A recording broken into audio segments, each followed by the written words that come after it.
Hi, everybody. Welcome to Shameless Facebook Friday Live. Here, I'm Dr. Patti Ashley, and I'm excited to have a guest on today and the last of my 6 interviews around grief, grace, and the holidays. And oh my gosh, you're really in for a treat today of, all the people that I've talked to about grief and know about grief. I feel a special kindredness to our guest today because of her early loss of her mom and her lifelong work around what that's about. So she's an author of 8 nonfiction books, including the bestsellers Motherless Daughters and Motherless Mothers, and the memoir The Possibility of Everything. Her original essays have appeared in many anthologies, including The Bitch in the House, Beyond the Bedroom Door, and Goodbye to All. Motherless Daughters was named a New York Times a notable book of the year, and her work has won her a Pushcart Prize for creative nonfiction. She's also a certified Martha Beck life coach and facilitates motherless daughter retreats and workshops all over the world. So welcome, Hope Edelman. Hi, Hope. Thank you so much, Patti. Good to be here. Oh my gosh, it's so good to see you. I just got your book and started reading in my slow snail's pace of how I read. It's amazing. Like I was saying before we started, it could be an doctoral honorary doctorate because there's so much research in it, and you've really devoted your life to really making sense of this experience of grief, particularly like having been inspired by your own early loss. So tell us a little bit more about you and how you got inspired in your work. Sure. Well, first I'll say it took me 4 years to write this book, which kind of is a doctoral dissertation when you think about it. Yeah. And it often felt like one. Well, I was 17 years old when my mother died of breast cancer. There were no books at the time for girls like me. There were lots of books for adult women who'd lost their mothers, and 1 or 2 books back then. This was the 1980s for children who had lost a mother. So I wrote Motherless Daughters about 10 years later, started work on it, and discovered a whole community of adults who'd been bereaved as children, who'd lost parents. And I think of the after grief as Motherless Daughters for grown-ups, because I was so young. I was in my late 20s when I wrote Motherless Daughters. And I'm interested in I became interested in what that might look like, how that loss might keep showing up for people 10, 20, 30 years later. And that's what the after grief is about. It's about what loss looks like over the long haul. Right. And I interviewed you a year or so ago for my Fear to Love to Grace Summit, and you were telling me about the book coming out, and I was so fascinated with that because I started thinking about, having lost my father, and then my marriage and my divorce and my children and my graduations, and he was never there, but I just never thought about it because, again, you know, you don't think about it when you're told to just move on with your life. I love so much of this already, like I said, but the introduction I think is called what? Getting over it. Right. Getting over it. Uh-huh. And I just want to read this little part here. I've highlighted like almost the whole section. Yeah, but sure. Which I can report with assurance that the death of a loved one, especially for someone at a tender age, isn't something most of us get over, get past, put down, or move beyond. That's a myth of diminishment. Instead, a major loss gets folded into our developing identities, where it informs our thoughts, hopes, expectations, behaviors, and fears. We carry it forward into all that follows. Yes. Yeah, that is true. And that is particularly true for those of us who lose someone when we are children, teenagers, young adults, when the personality and the brain too are still developing. But it remains true for anyone who has a loss. We carry those people forward with us. I think there was so much cultural pain that was created around the message that we need to let go of people who die, and we need to put it down and move on and get on with life. The message now, the more dominant message, at least in the bereavement world, which is that we need to find new ways and new and different ways to stay connected to the memories of those loved ones and the relationship we shared, is a much kinder message for the bereaved. And what was the word you used for that? I just was reading about that. staying connected. There was a word. Continuing bonds. Is that continuing bonds? Continuing bonds, yeah. Continuing bonds. That's like the next wave grief theory after the idea. For many, many years, for most of the 20th centuries, the mourners were told that they needed to break their bonds to the deceased, that we needed to let go of our attachment to them, that it was unhealthy to remain attached to someone who had died. And this all came from Freud in the 19 teens. It dates all the way back there. And even after Freud published his paper that introduced this idea of detaching from our loved ones, taking back, that energy unto ourselves and finding other people to attach to. Mm-hmm. About 10 years later, he himself wrote in a letter to a friend, I don't think that's how it works. He lost his daughter and then his young grandson, and he was devastated. And he realized that actually what he had been prescribing or observing, he thought, wasn't actually how it even worked for himself. But the cat was out of the bag at that point. And for 50, 60, 70 years, Western culture, and American culture told people that we needed to break our bonds. So continuing bonds is what came next, this idea of looking for ways to stay connected. Yeah. Yeah. No, I thought that was fascinating, the way you went through historically how people do grief. And you were talking about before Freud, like some of the ways cultures would come together and grieve. And, the permission to grieve is, it changed with Freud. And I found that fascinating because I feel, okay, now I'm going to be really wrong here in speaking out to my field because, I'm a licensed professional counselor and I've studied psychology all these years. And of course, I'm a little different from a lot of my peers, but I feel like there's a lot of diminished. I think one of my teachers in my second master's degree said all depression is unresolved grief. And that's when I started my grief work. And I know now that the word unresolved is not a good word. And I think it was sort of related to that. But, when I work with clients now, I'm always looking for grief. Where's the grief? I think it has so much to do with a lot of what we pathologize. Right. I think that's where I'm going, is I think a lot of the mental health diagnoses and the pathologies have a lot to do with unexpressed grief. I completely agree with you. And I call it unaddressed or unattended grief or unaddressed loss. Okay. When I was writing Motherless Mothers, I talked with a lot of women who said, after my child was born, I was so sad and depressed. I missed my mom so much. And I was diagnosed with postpartum depression. And, I've talked with my own OBGYN and with other OBGYNs and said, please pay attention to whether these patients have lost their moms in the past, if it's in their medical history, or ask them. Because what you might be diagnosing as postpartum depression might be a resurgence of grief. And the way we would treat that is really different than the way we might treat postpartum depression. Right. And even, people don't think about this, but there's a grief in birth, because we're losing, especially if it's our first child, we're losing our maidenhood. We're losing a time in our life that will never be the same again. Right. And, or if we're having a second child, we're losing the, one-on-one with our first child. So I think there's so much grief in life. And like we're seeing it with COVID right now, the smaller griefs that we minimize, we don't really think about. Absolutely. Because what is change? Change is a movement from one state of being to another. And sometimes we're really excited to make that change and we're eager to let go whatever it is we are leaving behind. But very often we're not. Very often that change is occurring against our will or against our desires. And then we've lost something that we may have held dear or cherished, and we didn't get a choice. And that to me is grief. I'm preparing now to sell the family house. And it's going to be a very positive change for me on the other side. But I'm feeling a tremendous amount of grief around leaving the home where my children were born and raised, and all of the items that we're packing up. I mean, I'm getting all choked up just talking about it. Mm-hmm. That's grief to me. And we need to be talking about that. We need to be supporting each other through that. Grief should not be a dirty word.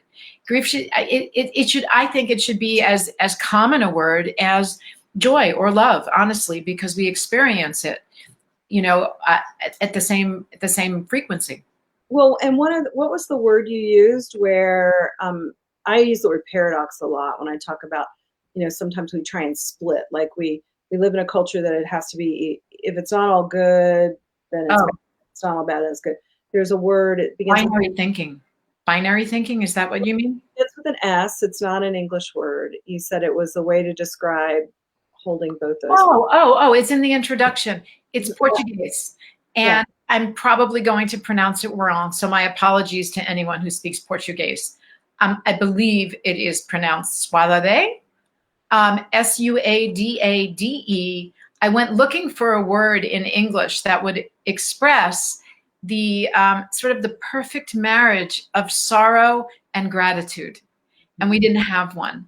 But there is a word in Portuguese, and that's it. And it means feeling equal measures of sadness for a relationship that's been lost and gratitude for having had it at all. Yeah. Yeah.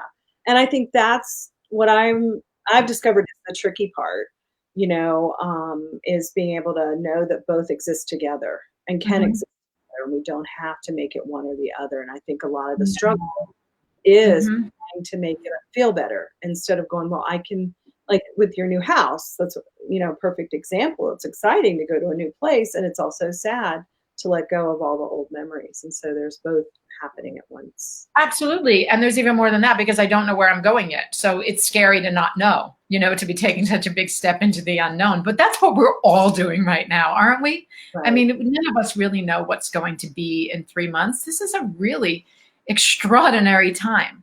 Right. And there's a tremendous amount, I think, of loss and grief in the culture right now, some of which is being addressed and some of which is not.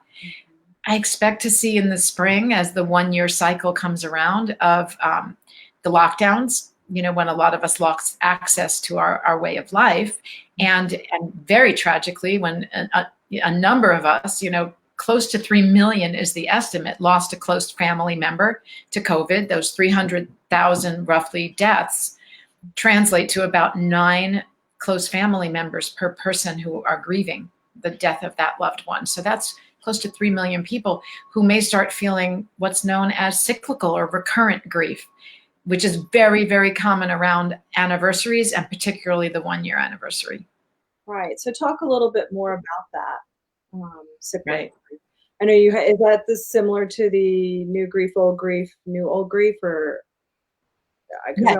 It falls under the, yes, it falls under the category of what I call old grief. okay. And I just want to first distinguish or just describe what new grief is, because you can better appreciate what old grief is once you understand what I call new grief. What I call new grief is just fresh, acute sorrow attached to the recent death of someone that we loved. It's very person specific. Someone we love dies, and we are grieving the absence of that person in the physical world. We are working through whatever feelings we might have about watching them suffer, whether that is sadness or relief or shock and horror and sorrow over not being able to say goodbye if it was a sudden death. This is all what I call new grief. And it persists for varying amount of times depending on the individual. It could be that it's really, really tough for you for 2 or 3 months. It could be 6 months. It could be a year. It could be 2 years. It really depends on the relationship and how the person died and several other factors. But eventually we start, waking up in the morning and feeling like ourselves again, or feeling like I can manage in this new reality without this person. I still miss them terribly, but I can have moments of joy and laughter in my life again. And that's what I identify as the transition into the after grief. That's what I call it. The after grief, which begins when that acute phase of grief starts winding down and then can extend for the rest of your life, because you will always carry the memory of that person with you. And from time to time, you may really miss them and feel sad that they're not here.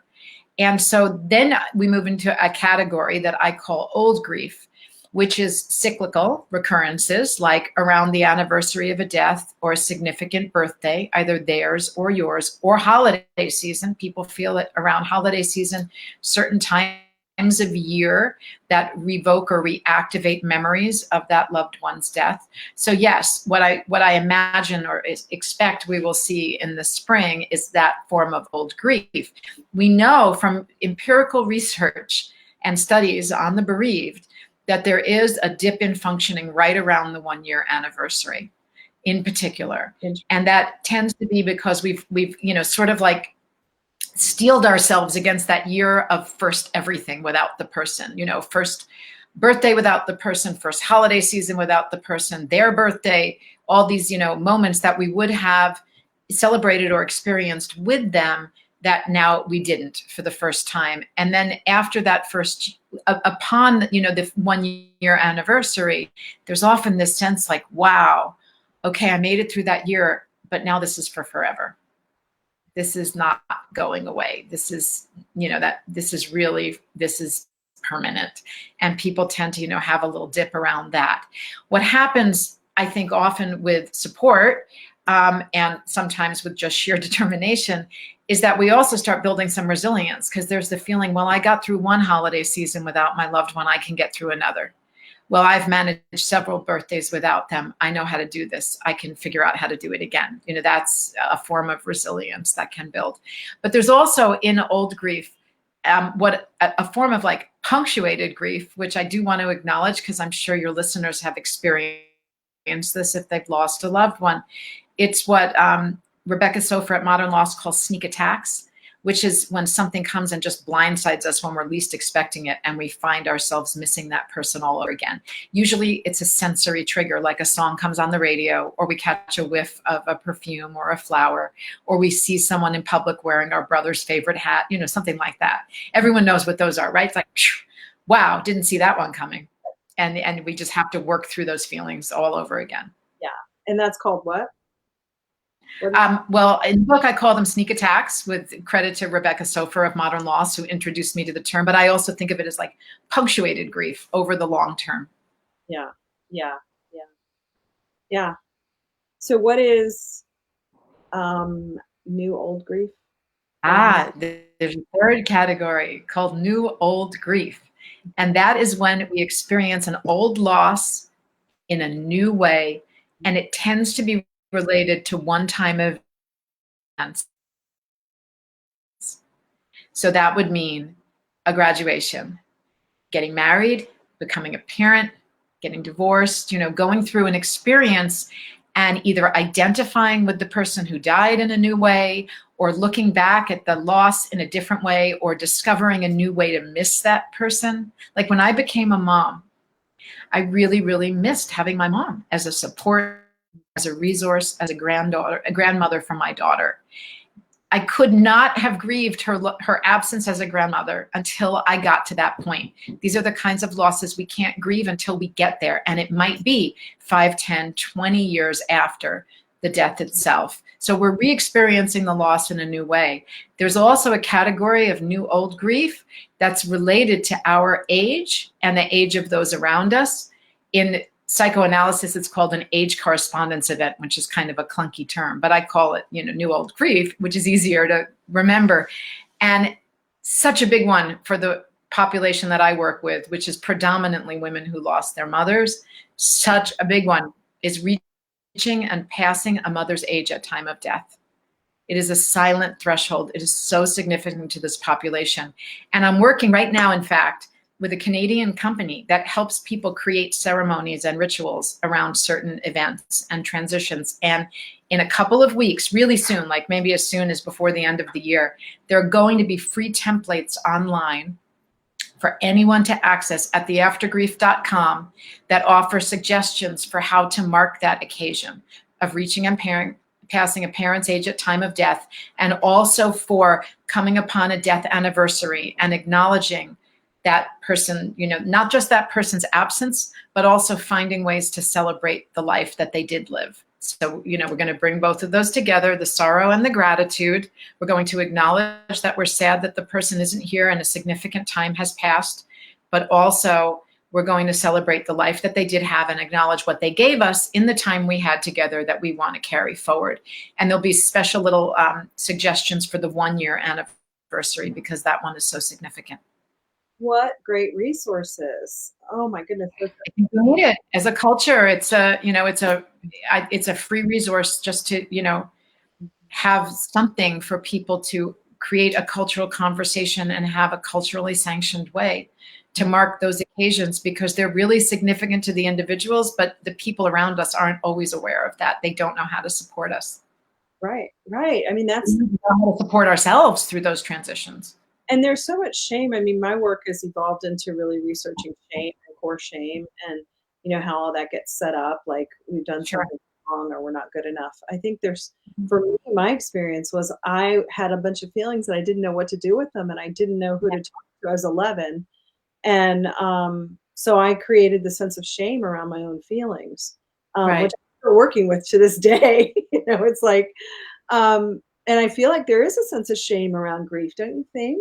Like people are like, oh, I can't do that. I'm supposed to be better by now. Or There's a lot of shoulds in our mind because we absorb the messages of the culture and also of our individual families. And a lot of families, especially if you lost someone in the 60s, 70s, 80s, 90s, as some of these your listeners may have, there were not great messages about grief. They were all about letting go and moving on. So the messages we absorb is that if I'm still having some sadness 5 or 10 years later or 20 years later, I must have done it wrong. Something must be wrong with me, right? We pathologize ourselves because we're picking up on that message from the culture. And then if you're young, when a parent dies, certainly there's shame around being the kid who doesn't have a dad or doesn't have a mom. And that makes us often want to hide it from our peers or from those around us. I remember when I went to college, I thought, wow, this is an opportunity to really reinvent myself because nobody here knows me. So nobody knows that my mom died. At that point, it was just like a year ago or a little bit more. And I barely told anybody. And when I did, I felt the sense of shame around it. Like I had to tell it or in a way that wouldn't upset other people or make them feel pity for me because I was 18. And as a teenager, you don't want to feel different or you receive pity from anybody, have anyone feel sorry for you. It was, it's a complicated situation to navigate, especially when you're young and don't have the tools of maturity to guide you. Mm-hmm. Right. Well, I remember I was in 6th grade, 7th, it was like 7th or 8th grade. I was at Catholic school and a group of us were doing spitballs at the priest and religion class. There's a memory for you. Everybody got suspended but me because the principal felt sorry for me because I'd lost my father. And then my kids, my friends were like, how come you didn't get suspended? You were doing the spitball thing too. Mm-hmm. So yeah. And I remember getting a note because I couldn't pay attention to the SRA reader on the wall, and I got a pink slip. God. SRA readers. Yeah. Yeah. And I was like, no, I can't pay attention to that right now. My father died. So there's so much, that we just don't talk about, which is why I love your work so much because it's, gives people that permission to really explore, how do we do grief? Right. It's so important, Patti. When I lead motherless daughters retreats, and before COVID, I was doing them in person, and I can't wait to get back to that. Mm-hmm. Because you cannot replicate the magic of sitting in a room with 25 other people who've had a similar experience. And when they speak, you hear some of your own thoughts coming, being articulated out loud. But women come and some of them have never had permission to tell their stories before. They have, or as a child, they were silenced or they were shut down or they were told, don't upset your dad or you need to get over it. And so they just kept it inside for all this time. And the very first morning when we were all gathering together after our introductory evening, everyone has 5 minutes to talk freely, just based on the prompt, I've been waiting a long time to talk about. And everyone gets 5 minutes. 5 minutes is a long time, uninterrupted, when the floor is yours. And they can share anything that they've been holding in so that they can externalize it and let it go. And you just watch the faces around the circle just like fill with relief, thinking, thank God I'm not the only one who feels that way. Oh my gosh, I'm so relieved that someone else has had that experience. I'm not happy that someone else has suffered, of course, but for the first time, I don't feel alone. And it's a magical transformation that happens in the room. So can you give us an example of something someone said that they've been waiting to talk about? Maybe someone has been holding inside the secret, as they think of it, that I'm trying to think of a good one that we've heard, not a good one, but someone maybe someone will confess, I have been carrying for a long time this secret that I wish the other parent had died. Mm. Or that when my mom died, I was relieved because her illness had, created such hardship in the family. Right. Or I, the last time that I spoke with her, we had a fight, and that's how she died, and I never got to say I love you. It could be any of those things. I'm just thinking of some common things that come up around the circle. Right. And when they're able to release that and all of the emotion, that had sort of hardened and fossilized around that, and feel safe enough, to admit it, to cry, to receive support and understanding from the group and compassion without judgment or criticism or feeling that they need to be silenced. It's beautiful transformation occurs. It's so important. And to watch that happen 26 people at a time is such an honor. It's really an honor and a gift. Yeah. Yeah, it's amazing. And, I have so many questions. So I think I could talk to you for hours and hours. But, one of the things that I've noticed with some of my clients is, if they've had kind of challenging relationships with their mothers, but then they lose them when they're an early teen or something. And then they don't know what to do with those feelings around, not really liking their mother. I mean, they liked them and loved them in some way, but then there was so much conflict that never got resolved. Right. And then the feeling of I'll never be able to resolve it, and the idea that maybe it could have been had she not died, and it was my fault, all that kind of stuff, right? Right. So what's that? Well, we should acknowledge that, because there are lots of women who don't have, or adults who didn't have close and loving relationships with parents who died. Because the after grief is not just about mother loss. It is about any adult, male or female, who had a significant loss in the past. And I cover mostly, though not exclusively, parent loss, sibling loss, and the loss of a very close friend or romantic partner. But it's true that you cannot resolve a complicated or ambivalent relationship with that person in the real world after they have died, because they are no longer present. It is true that you will never get to watch them change and have the conversations with you that you need to have and become the person that you always hoped or needed them to be. All of that is true. But it's also true, I'm sure you know this from your work, of course, that it is possible to come to a new understanding of that person, to, on certain occasions, treat them with, feel a different kind of compassion toward them, especially as you grow and mature and look back on that relationship, with new experiences and insights. That said, and find new ways to carry them forward, to partition out what you did get from them that you appreciate and what you wish you hadn't gotten from them, and how you're going to metabolize or alchemize that in your own life into something that will be better for you, right? But I do want to also talk about the category where, we talk a lot about continuing bonds and finding ways to carry people forward. If you had an abusive relationship with somebody who died, in those cases, it is often better not to find ways to carry them forward, but to acknowledge, what you, the strengths that you developed from that, or your resilience, and emphasize that, and look for other models in, that position in the family, or to give you what you needed that you can attach to or carry forward with you then. We do not want to encourage people, to always forgive and remain attached to someone who, created an abusive relationship with them. That's a special category. That's really interesting. Yeah, and that's a really good point. I know one of my papers that I wrote when I was in graduate school with a professor who said all depression is unresolved grief, we had to write these thought papers about our lives. And I wrote something about my father. And I was like, how wonderful he was, and how my mother didn't, acknowledge the loss. And and her comment at the end of the paper is, we tend to idealize the dead. I wonder if there are some other parts of your father that you're not, acknowledging. And I still can't, because he's still in my mind, he was perfect, but I'm sure he wasn't. But I thought that was interesting how she said we idealize the dead. You know, and I think in light of what you said about if you had an abused parent, you know, I don't know, I guess you can make up all kinds of stories around, I don't know.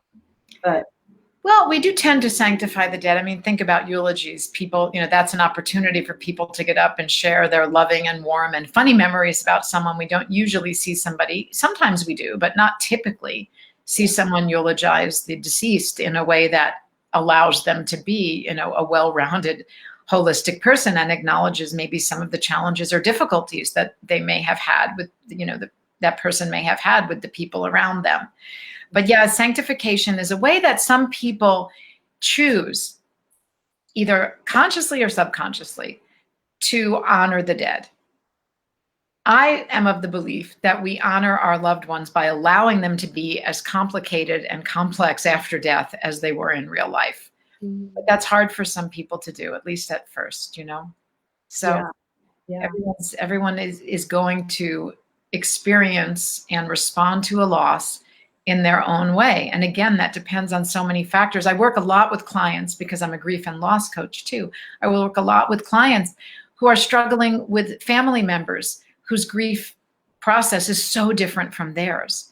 They may not feel any support from other members of the family, or they want to be able to share stories with someone in the nuclear family who doesn't seem interested in doing that, or is just grieving in a very different way, or grieving in a way that the client doesn't recognize as grief and thinks that person is not acknowledging or facing the loss, or is, to use a popular cultural term, in denial. I mean, everyone pretty much knows that their loved one is not here because they can't access them anymore. We're not really denying that they're gone, but we may be denying the impact that, that has on us, or how we feel about it, or we may be avoiding it. And sometimes people are avoidant because they simply don't have the tools to handle, those thoughts or emotions. And sometimes they're being avoidant, as a means of self-care. Sometimes avoidance is necessary for self-care because a lot of us cannot grieve at the time of loss because we may have other responsibilities or survival needs that have to take precedence. And then we have to give ourselves permission to just set it aside or compartmentalize it or dip in and out at our own pace. And if others around us have the ability to really sink in for a couple of months and really grieve very actively, and we can't do that because we're responsible for young children, or we have a demanding job that we need in order to focus on in order to support our family, I think we have to give ourselves a break and allow ourselves, the kindness that we would extend to others if we saw someone else struggling to do both at the same time. Right. I think the hardest part for me was that I was the only one in the family, and I still am the only one in the family that wants to talk about emotions, Imagine that. I became a therapist, and they're like, I don't understand you. Where are you coming from? Why? We don't want to talk about that. I think that was the hardest part for me, and probably a big part of why I do what I do is I was thinking, I've got some pretty big feelings. I have no idea what to do with them and no idea who to talk to. Right. And what year was this, Patti? 1970. So 1970, well, that was, my mom died in 1981, but it wasn't that different from 1970. So 1970, Kubler-Ross's book had just come out. There was a whole lot of conversation about grief happening in stages. Yeah. And people feeling like maybe I can get on the fast forward track there and get, sort of charge my way through denial, anger, bargaining, depression, acceptance, and land there in that last phase. And then I'll be okay, right? And I'll be over it, or I'll be past it. And so there was also, you may have been surrounded at that time by a lot of adults, probably were, who didn't understand how children grieve, because so few of us did back then. We're much more literate as a culture, knowing that children don't grieve as adults. But back then, if someone saw a child playing at the funeral, they would often think, oh, look at that child. They're going to be okay. They're resilient. They've already gotten over it. They're adjusting just fine. When in fact, now we know that this is how children grieve. They cannot tolerate the strong emotions for very long. They have to get back to play quickly. And now later in the day, they may have an outburst that nobody associates with the death or the funeral, but that's how children grieve. Right.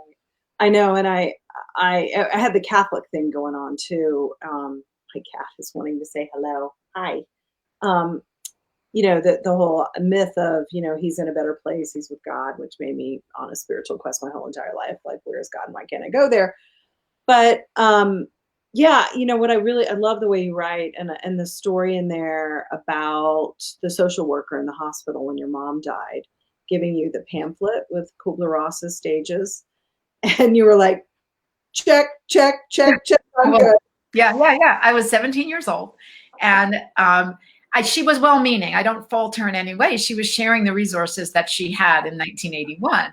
But yeah, I guess my family looked like we were not coping with the reality of what was happening, which to some extent was true, because I learned my mom was, even though she was sick for 16 months from her diagnosis, or we were aware, or the doctors were aware of how grim her diagnosis was. The children in the family only learned she was going to die a few days before it happened. So I really didn't have time to process and adjust to that information. So yeah, I'm sure I was in what looked like denial. And I remember I was the oldest of the three kids, and she backed me into a corner in the hallway of the hospital. I remember like standing with my shoulders against the two walls, and she said, your mom is dying. Like, she just, I guess, needed someone in the family to really understand that, or maybe was trying to break through. And I just said, no, because I knew it, but I didn't know it. It's like I knew it intellectually, but I hadn't adjusted emotionally, and I wouldn't for a while. And she handed me a pamphlet about the 5 stages of grief. And I held on to it. I brought it home. And after the funeral, I remember sitting on my bed in my downstairs bedroom in the house and looking at the 5 stages and checking them off, because I was like, oh yeah, I've already been there, done that. Yes, no, that one I skipped over. Oh, yep, I'm at acceptance.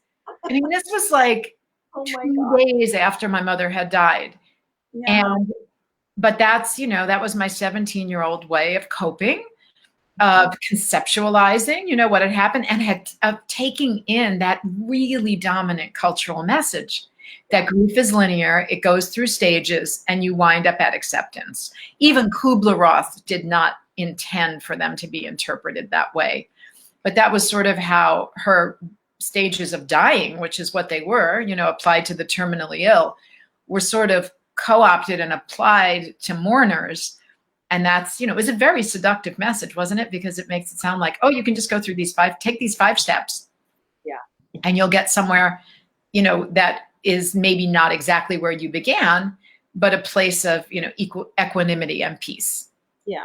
Well, you do agree, though, that people do go through experiences of denial, bargaining, anger, and depression, right? Well, yeah, but we often go through them at the same time, and we circle back on them. And if you're feeling angry, soon after a death, and then you're feeling angry again 10 months later, it doesn't mean that you're regressing. That's how I feel. I think, well, Kubler-Ross never intended for these stages to be individual silos that we go through in lockstep. We feel all of those things. Absolutely. Some people will feel all of them. Some people will feel only some of them. And they tend to recur. Grief is cyclical, not linear. That's, what we all know now, or anyone who's been through it, I think, has experienced it that way, with a small percentage of people, because grief is so individual. Yeah. Just in what look like those 5 stages. Yeah. And there's so much more, obviously, and everybody's different. And, there's also the whole thing about complicated grief. And, David Kessler, I went to one of his trainings, and he talked about, I forget the name of it, people who are quick grievers, easy grievers, or something like that. And I had a hard time with that one, because I thought those are the people in denial that don't want to listen to my stories. But, I think we try and put it all in a box, maybe, and understand it. And I still have a lot more in your book to get to, but everybody, I guess the bottom line is everybody grieves differently, and it's nonverbal too. So it's hard to language, right? What grief is. I mean, how would you describe grief if you were to say what grief was? On the one hand, I would just say it is missing something that we had or believed we had. It is the process of adjusting and adapting to a new reality. And that may not necessarily, be someone who died. I'm thinking that a lot of what we're grieving when we grieve, the loss of anything, are the loss of it's called the loss of the assumptive world. It was the way we thought the future was going to look, and I think a lot of people are going through that now with COVID, realizing, wow, 2021 is not going to look like I planned or hoped. A lot of us were just, cancel things that we had planned for 2020. And we might also feel in the new year, this sense that this isn't going to be over yet, or maybe anytime soon. And maybe we were planning on or hoping for things in the spring that we may have to also cancel or revise our assumptions. And it's okay, to feel grief around that. David Kessler wrote a piece, I think, at the beginning of the pandemic. It was in the Harvard Business Review, that what you're feeling right now is grief. And I think he was absolutely right. But we didn't have a vocabulary or a way to discuss that or even recognize that as a culture that, yeah, we're going through like a mass period of grief right now, and change and loss, and we have to revise our assumptions about the future. The near future and possibly the long-term future may not look like we expected because of this tunnel of, a year or 2 years that we are all passing through together. Right. And I think it was Greg Braden, I heard him talk, and he called it collective grief. So I wrote an article about that too. Yeah. Collective grief, the different ways. I mean, I think it's a lot of the new old grief comes up, or old new grief, a lot of, again, letting go of the things that we're familiar with, the literal unfortunate deaths that we have to go through, and the grief around losing someone and not being able to be with them when they're dying. That's, I think, what really got to my heart, was all the people who were dying alone. Well, we've for a very long time. I'm going to, try to create a context around this. I've been thinking about this a lot. For quite a long time in this culture, we had developed and maintained a reasonable expectation that we would be able to be with our loved ones when they die.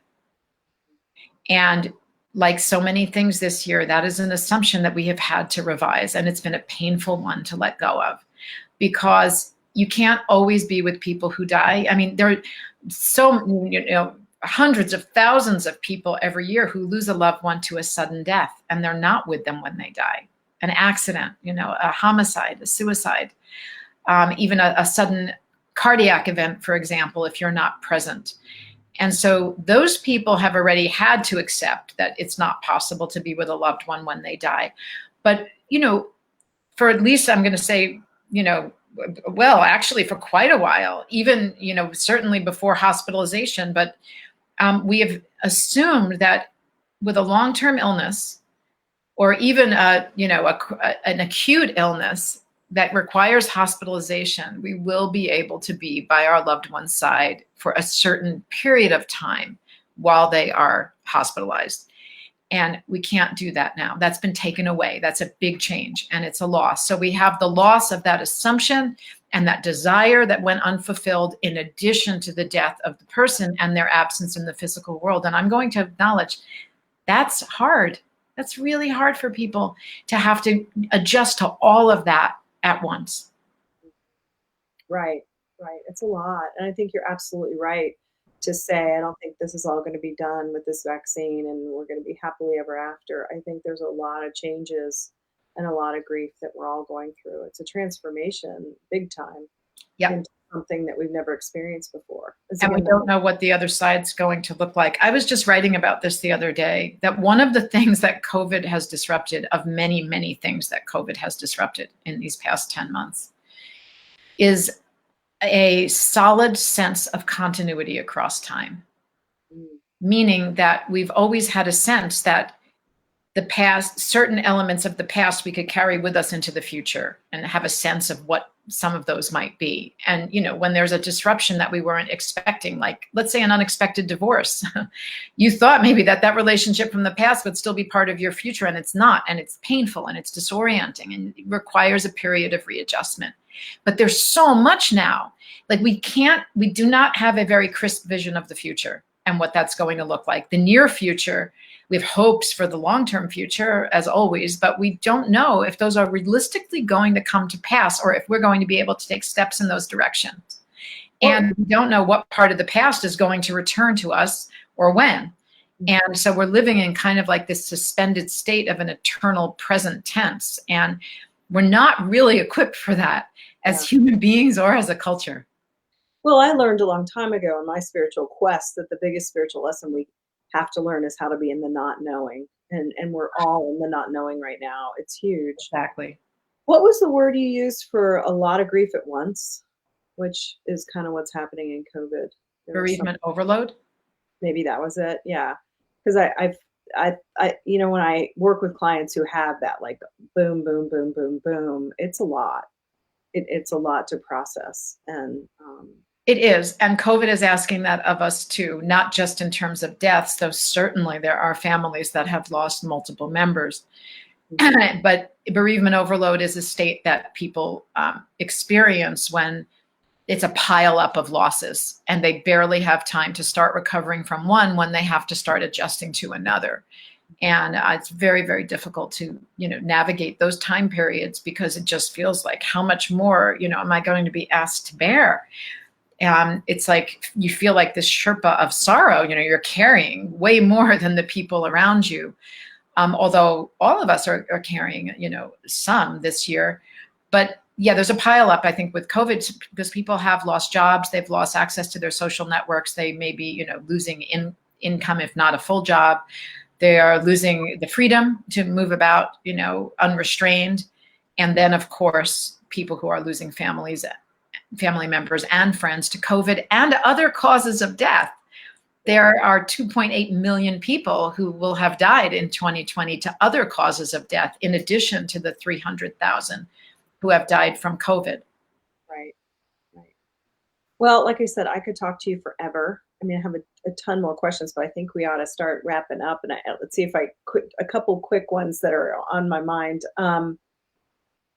Well, and maybe they're not quick ones, but the difference between losing a mother versus a father. Because after our last conversation last year, I kept thinking, well, I want to interview fatherless daughters, because it's a whole different thing, but it also is similar to what you're doing. So anyway, again, that's not a quick question, but just the difference between, losing a mother versus a father. Well, two ways to answer that, and I'll try to make both of them very quick. But one is, what that means socially, right? And culturally, because a father's position in a family traditionally has been different than the mother's. So in a family where a father dies, there's often an economic change in the family. The mother may have to go back to work. Some often, but not always, the mother is the one who attends to the children's emotional needs. So the kids do get some support and ability to talk about their feelings, but that's not true in every family because not every mom can do that. And it also depends on how the dad died. Sometimes the mother's grieving needs are so extensive that she can't be there for the children. But on the other hand, we're also talking about the father's role in that particular family. In some families, the father's more nurturing parent. And so the kids have lost that. In other families, the dad was really maybe a problematic character.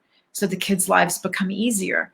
So it's really hard for me to generalize. On a cultural level, we can talk about what typically happens in a family when a dad dies. But then again, it stratifies into how daughters experience it and how sons experience it, because there are oftentimes gendered responses in the family as well. Right. And I interviewed Harville Hendricks for the summit, and I asked him, he's a relationship imago person, and I didn't know this about him, but he lost both of his parents when he was young. I didn't know that either. His father when he was an infant, and his mother when he was, I think, 6 years old, died of a stroke in front of him. Oh, wow. Yeah. And so, because the question was, how do you see losing a parent, influence relationships? And he told me this story and I was stunned because I had no idea. And he said to this day, and he's like in his 70s, right? He says, to this day, I'm afraid of losing everything. Every moment of the day, I'm Of afraid course. of losing. And I I think, Yeah. yeah, that was my experience. And I think that's been my experience with relationships with men, and things that are important to me. They're going to go away, they're going to go away. Right. Right. So, You have like a baked in expectation that the people you love, if not will leave you, then can leave you at any moment without warning. And it creates a very precarious, way of relating to other people if you're always wondering when that's going to happen or expecting it. It's also called perceived vulnerability in psychology. This very deep-seated sense that a bad thing happened once, this very specific bad thing happened once. This very specific bad thing, therefore, could happen again. Statistically improbable as it may be, it could happen. But then sometimes, and maybe Harville Hendrick said this as well, we sort of unconsciously, create those scenarios for ourselves over and over again, so that that fear of someone leaving becomes sort of a self-fulfilling prophecy. We either choose people who will leave, or we behave in ways that distance us from ever getting really close to them out of fear of losing them. And then we don't get the kinds of close relationships that we really desire. right. And I did so much work on that. And then my partner died of sudden heart attack, 2 Oh, same way my father had died. And that's why I wrote my book, Letters to Freedom, because I thought I had figured it out. And then that was 4 years ago when Lawrence died. And I've gone back into this whole grief experience. And even just reading your book, I started thinking, how much still unexpressed grief around my father. right. Still, I don't know. I feel like I'm complete, but um, the losing Lawrence was almost another layer of healing, losing my father in a sense. That's what I was going to ask you. Losing my dad in many ways helped my siblings and I heal from the trauma of losing our mom, specifically because when she died, it was because the cancer reached her liver. So she died of liver failure, and our dad died of liver cancer. So we relived the same steps. But see, my impulse was to ask you as a coach, because this is the kind of work I do with people. Did you find, tragic and sad as it was to lose Lawrence, that it was an opportunity for you to have the same experience as an adult that you had as a child, and bring your adult self and all those resources to it, so that in a way, again, tragic as it was, you were able to recognize your own change and growth because you experienced it differently. Absolutely. And that's why I wrote the book, Letters to Freedom, for that very reason, because that was my journey. Yeah. Okay, what do I know now that I didn't know then? And how do I do grief? And I felt the shame come up around, I'm not over it yet. I ought to be at a certain place. And I would allow myself to just be where I was. And again, and I think that's kind of where the last question I want to ask you is, again, I think it's nonverbal how we grieve, and even putting language to it is hard. But the best advice you have for someone, who's in grief would be what? Again, not a quick question, but Oh my gosh, that's I think it's to remember that there's no right or wrong way to do it, that there's only your way. And if you can, it's really hard right now during, lockdowns and social isolation, but in whatever way you can, try to leverage or rely on your connections with any people in your small or large community who understand that and will honor that. And in the short term, try to minimize contact with people who will judge the way that you are feeling or acting or thinking, who will criticize your process because it doesn't fit with what they think your grief should be. You're entitled to have whatever experience you need to have, whether that involves emoting, in a way that makes other people uncomfortable, or avoiding because you have to focus on your survival needs right now. right. And a shout out to the other people who are witnessing people's grief. I really encourage them to be able to hold the space for what you just said, because I think that's hard. We want to make it better. I mean, we have good intentions. We want to make it better We want people to feel better. And the mirror neurons activate grief in us when we're witnessing somebody else's grief. And we want to make that better too. So if we can let go of wanting to make it better and simply be with the person, to tell the stories, that's such a gift. I know the few people in my life that could do that for me are like saints in my book, because it takes a lot of courage to sit with somebody in grief. So those of you who have people who are grieving, that's my biggest suggestion, and I would think you would agree. Hope. I absolutely would. I would also, to that, just very quickly also add that we often think that thinking about or talking about a loved one who has died will only remind us of our pain, and this idea that if I start crying, I'll never stop. I just want to point out it's physiologically impossible to start crying and never stop. So that really is a metaphor for just feeling that I won't have any kind of container for my feelings. But that paradoxically, oftentimes thinking and talking about someone who has died and feeling that closeness to them still often makes us feel better, not worse. So if it does only ever make you feel worse, I respect and support you in doing what's called dosing and, going in and out of those thoughts and feelings. But I also encourage you to try it. You might feel better sharing a story about your loved one with someone who can hear you without criticizing, judging, or trying to silence you. Absolutely. That's great advice, because people do get afraid to feel those kinds of feelings because they do feel like they'll never stop. So it's impossible to not stop. Yes. Thank you so much. This was great. Again, could talk to you for hours. You've got some things coming up that people might be interested in, and I'm pretty sure your website's in the post. Yep. It's hopeedelman.com and theaftergrief.com. And if you're a motherless daughter, motherlessdaughters.com. So you can find me in 3 places. But what I've got coming up immediately is in January 4 free live events to start off the new year, completely free. Just sign up for them. You'll get mailings on Sundays. Sunday, 4 p.m. Pacific time, 7 p.m. East Coast time. We're going to be talking about subjects that these audience and readers have specifically been asking me for. And 2 of the ones that they've specifically been asking me for is very early loss. How do you mourn someone who you can't remember? And reaching and passing a parent's age at time of death. Are these going to be live videos? They're going to be live on Zoom.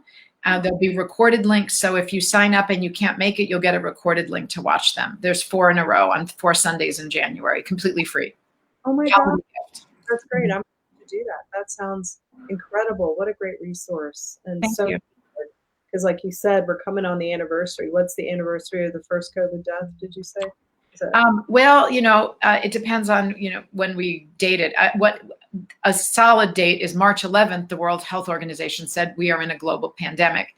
But I think, it was sometime in February that we started, realizing this is serious. It's here and people are dying from it in the US. February, I think. Anything else, Hope, that you want to share before we close? No, I think we've covered a lot of ground, Dr. Patti. I really appreciate your time and your thoughtfulness and your questions. Yeah, thank you so much. Again, I think your work that you're doing is so important. And it was such a gift to have you here today.